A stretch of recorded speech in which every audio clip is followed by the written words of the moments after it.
Why does dried fish matter as sustainable gastronomy?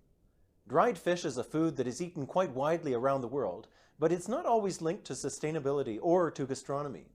This video from the Dried Fish Matters Research Partnership presents some perspectives on dried fish and its cultural importance. In this video, we'll introduce dried fish as sustainable gastronomy, fish frying in the Sundarbans, making Kapi, a fish paste from Thailand, livelihood challenges of women fish processors from northeastern India, some unique terms for describing dried fish weights and measurements, and stories about dried fish. Since 2018, we've been discussing the value of dried fish through the Dried Fish Matters Partnership. This is a research network based in Canada with over 30 partners in South and Southeast Asia. So, why do we care about dried fish? For one thing, people eat a lot of it. According to the FAO, about 10% of global fish harvests are cured, that is, dried, salted, fermented, or smoked, for direct human consumption. Across South and Southeast Asia, we've cataloged over 30 major dried fish products, differentiated by fish species and processing method. And there's a robust scientific literature that confirms the nutritional importance of dried fish. Dried fish supplies protein and essential nutrients, especially calcium in the case of fish powders and dried small fish, which are eaten bones and all. But food experts have had much less to say about the sociocultural and ecological importance of dried fish. The researchers in our project are suggesting that, as a traditional staple in the diets of people throughout Asia and Africa, dried fish can not only help us achieve food and nutrition security, but can also do so through culturally appropriate means. On the occasion of Sustainable Gastronomy Day, we are sharing some of our explorations and findings on why dried fish matters, to us as researchers, to the communities in which dried fish is produced and consumed, and to the gastronomic heritage of humanity. These findings are presented in more depth in our forthcoming ebook, published by TBTI Global, as linked in the video description. The contemporary notion of gastronomy emerged in 18th century France with the rise of guidebooks, cookbooks, and food periodicals aiming to celebrate food culture. Gastronomy can be said to involve quality distinctions about three aspects of food. First, the food itself. Second, the social rules and practices surrounding the proper eating of food, such as food etiquette, the rituals of eating in a fine restaurant, or festive meals. And third, in the sense of regional gastronomy, the importance of foods associated with specific places, like we see in this 1809 gastronomic map of France. Today, gastronomy can refer equally to local cuisines or to haute cuisine. It can encompass foods and traditions that are celebrated by a cultural community or those designated by experts, so-called gastronomes, writing for Michelin guides or similar publications. Increasingly, gastronomy is also linked to local food and sustainability, such as through the Michelin Guide's Green Star for Sustainable Gastronomy, or the Slow Food Foundation's Arc of Taste inventory, which celebrates the value of biodiverse, local, and endangered foods to planetary sustainability and the food heritage of humanity. Over 80 of the products in the Arc of Taste are forms of dried fish and seafood from around the world. These types of dried fish are valued because they represent ways of preserving locally available fish, which would normally spoil quite easily, almost indefinitely and without refrigeration. They represent traditional cultural knowledge and expertise. They represent economic livelihood opportunities, in many cases benefiting women in particular. They represent foods that are enjoyable to eat as important ingredients in traditional recipes. They represent secure and sustainable ways of using local resources. And through all of this, they represent unique connections between culture and geography. On the occasion of Sustainable Gastronomy Day, we're hoping to acknowledge the gastronomic value of dried fish, but also encourage recognition of dried fish as local, biodiverse, and culturally important food. The clips that follow are illustrations of our recent work within the Dried Fish Matters Partnership, celebrating dried fish as sustainable gastronomy.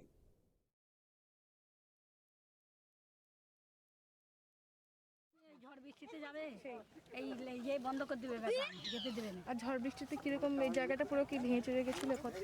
হ্যাঁ আমাদের তো ক্ষতি মানে বুড়ে থাকছিল তো বুড়ে ছিল ওই জল বুড়ে ছিল এখানে জল ঘুরে যায়, একবার জল ঘুরে যায়, তখন কি হয়? এই ঘরটা সব জল ভর্তি হয়ে গেছিল। মাছের কি হয়? সব পচে যায়, পচেই যায়, পচে ফেলে দিতে হয়। What constitutes a woman's identity? What is considered to be a woman's real contribution in society? Is it her involvement as a daily wage laborer, or as the caregiver of the household for which she receives no wage but pays time? Is it both, or none of them?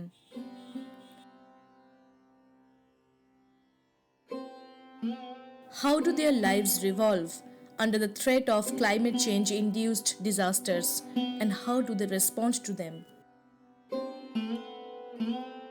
Women dry fishers who work as hajira laborers on no work no pay basis in the dried fish camps of Indian Sundarbans are tasked with arranging fish drying yard, cleaning, binding, salting fish, tending fish that are dried on mats or scaffolds. These activities are understood as typical female tasks that are worth a minimal wage. They encounter living in tiny frail shacks with no electricity and inadequate sanitary facilities. Some women swim across a tidal creek every day to reach the camp, while others walk quite a distance from nearby villages to get there. It indeed points to a risky celebration of coping skills in the absence of all plausible external supports. তারপরে যখন ঝড়টা হলো বুলবুল, কিন্তু বুলবুলটা অত পরিমাণ কিন্তু allowance হয়, ফণিটা কিন্তু অ্যালাউন্সটা হয়েছিল খুব পরিমাণে, তখন মানুষজন বাড়ি ছেড়ে চলেও গেছিলো। তারপরে বুলবুলের সঙ্গে কিন্তু কেউ যায়, কারণ ওটা একটা অভিজ্ঞতা থেকে নাকি থেকে গেছে, অভিজ্ঞতা থেকে গেছে যে ঝড়টা এমন পরিমাণে হবে না বলে বাড়িতে থেকে গেছে। এই বুলবুলটায় এত পরিমাণ ক্ষতিগ্রস্ত হয়েছে যে বলার না। গাছপালা থেকে, ঘর বাড়ি থেকে, পুকুরের মাছ, মানে জমি নালা সমস্ত পরিমাণ প্রচুর ক্ষতি, প্রচণ্ড ক্ষতি। সে ক্ষতি মানে আমাদের বয়স আমাদের যে বয়সে আমরা এত দেখিনি, আমাদের যে উপরে যারা জেনারেশান, যারা মানে 95 বছর 90 বছর যারা জেনারেশান, তারাই বলছে আমরা এমন ঝড় দেখিনি, তাহলে আমরা তো করছি। As never before, coastal zones of Southeast Asia, especially India, Bangladesh, and Sri Lanka, are attesting to recurrent storms and cyclonic surges which leave profound impacts on dried fish arrangements. While cyclonic surges shatter all arrangements in the camps, compelling to refurbish it again, unwelcome winter rainfall decays dried fish, influencing the profits of the owner. All this takes its toll on the wage rate of women hajira workers who sit at the bottom of the hierarchy in the organization. Despite that the dried fish sector is heavily dependent on women's contribution, they are shunned in the policy chapters and fisheries management plans of India. We suffered a lot during Aila, Amphan and Bulbul cyclones. Our houses were completely destroyed, they say. In the cyclone hit Sundarbans, women run to protect their children and livestock against the gushing waters that threaten the islands. Lives there are so connected that the ramifications of destruction in one's life can touch the others, and thus they accumulate experiences which help them to be prepared for future impacts.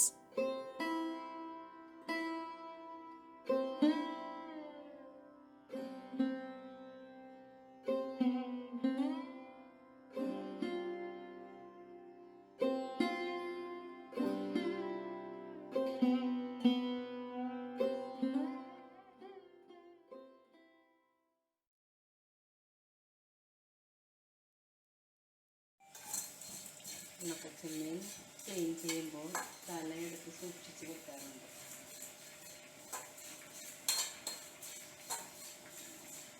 ചെമ്മീൻ തല പിന്നീട് ചമ്മന്തി ഉണ്ടാക്കുവാൻ ഉപയോഗിക്കുന്നു. ചെമ്മീനും ഇതേപോലെ തന്നെ നമുക്ക് ചെയ്യാവുന്നതാണ്.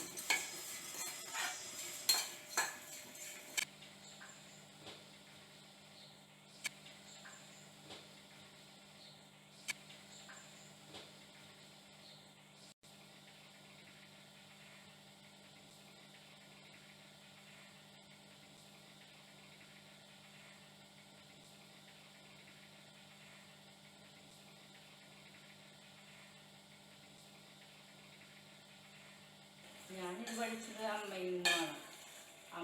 അമ്മയുടെ അമ്മയിൽ നിന്ന് പഠിച്ചതാണ്. അങ്ങനെ തലമുറ തലമുറയായിട്ട് കൈമാറി വന്ന ഒരു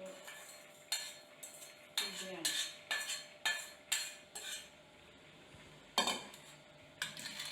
മീൻ കിട്ടുമ്പോഴാണ് ഇങ്ങനെ ഉണക്കി സൂക്ഷിക്കാറുള്ളത്. കറിക്കൊന്നും കിട്ടാത്ത സമയത്ത് നമ്മളിത് കറിയായിട്ടും ഉപയോഗിക്കും.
The Salty Tears is a story written by Vishnu Bhaliya, a fisherman and dried fish processor in Jafrabad, Gujarat.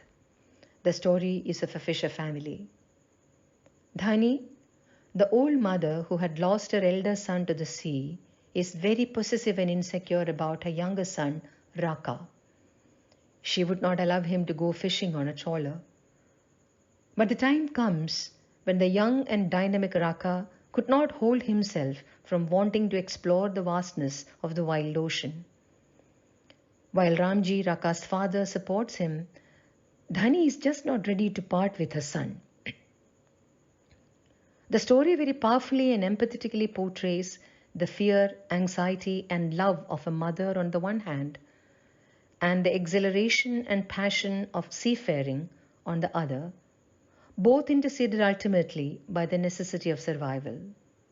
A simple yet charming depiction of hard life of fishers. Yes, but he is not going to listen to you or me either, told Ramji in a shattered but hardened tone.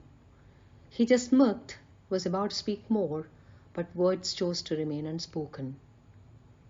Whatever you say, ocean is flowing in his veins, and that salty water will not let him rest. The words, however, did not come out, as his wife kept staring at him with desolate eyes. I know, You won't stop him. You are the one who encourage him. Ramji could feel the resentment in his wife, Dhani. He quietly sat beside her and tried to pacify her. Whatever happens, I will not let him go to this cruel sea. The old lady was reiterating this again and again. Don't know why, but since morning, Dhani has been adamant like this. Ramji tried hard to convince her, but she didn't budge a bit. On the contrary, she blamed her husband for supporting him. At last, Ramji could no longer hold his sorrow and fear. He just screamed. So should I make our young son sit at home and do nothing? The old man was almost short of breath. He took a pause. He somehow managed to hide his tears and spoke again. Is there anything else he could do in our village? What did he do? Remember, he's born in a family of fishers. Ramji walked out of the room, leaving behind a deep moan. While leaving, he admonished Dhani. Don't forget, if you are a mother, you are a fisherwoman too. In Bangladesh, that Bombay duck, both the fresh one and the dried one are the like most demanding and cherished. People just love dried Bombay duck. Also, the fresh Bombay duck, normally people fry it because, as you said, the fish is very aqueous. Like sometimes like 7 or 8 kg fish needed to produce 1 kg dried fish. It's basically it's water, just watery fish. But people still like the taste in fresh, but mostly the dried Bombay duck is the #1 product, and everyone in Bangladesh and then in also the overseas country where Bangladeshi diaspora living, they are just very fond and mad about the Bombay duck taste.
In my case, I grew up in the mountains in Sri Lanka, and then I got married to Colombo, which is coastal. And my daughter was born here. So when I was like getting advice from my mom and mother-in-law. They told me that anchovies are very important to introduce to a baby when we introduce them the solid food, the pureed form. And my mom asked me to just add an anchovy to the rice and the lentil, and that I would cook for her.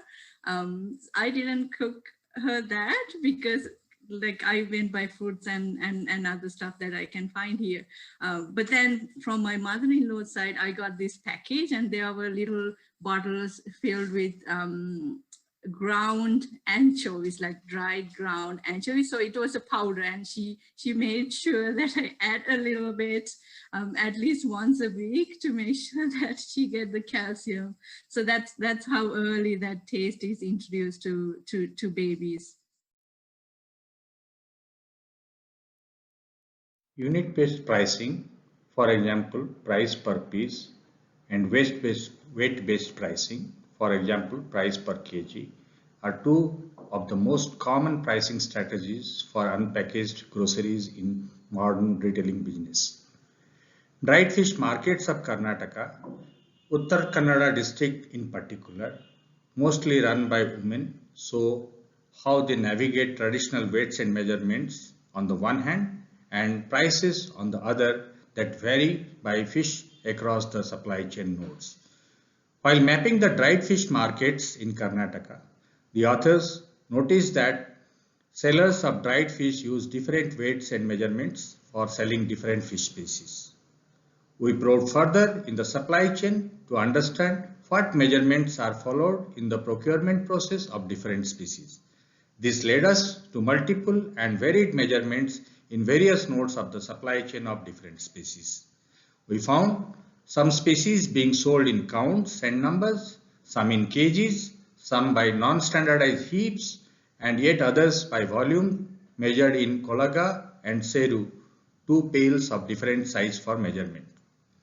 For example, dried mackerel is typically sold by the counts, croakers and false trevally in baskets, and shrimps and other tiny fish like anchovies in bowls. To add to the complexities, the weight of the fish in terms of mass and volume goes through a change as the wet fish loses weight in the drying process and level of moisture content. The amount of salting would also change the weights. This led us to ask, how do the women small-scale dried fish processors and traders navigate varied weights and measurements used during procurement, processing, and selling the products to the consumers? How do experience and intuitive cognitive abilities help these women who are barely literate to navigate the process? Is there a trade secret from which they tend to gain, or do they lose out or discount their own contribution in the process? Why don't they follow a uniform method of measurement across the species and the supply chain? Are there patterns associated with such weights and measurement practices? For example, do different patterns of measurements explain anything about the local food system? Do homogenization and standardization of units and measurements then become a part of long-distance trading transactions? Through 4 short case studies, we explain in our chapter the process of measurement in different nodes of the dried fish supply chain. Thanks for staying with us. The clips we've just shown are all presented and discussed in our forthcoming ebook, Dried Fish Matters, Exploring the Social Economy of Dried Fish, available from TBTI Global at the link in the video description. This ebook contains essays, recipes, stories, and reflections contributed by members of our research partnership celebrating the cultural value of dried fish as food, alongside its social and economic value for development and sustainability. We invite you to join us on World Food Day for a full launch of this ebook. Until then, thanks for joining us.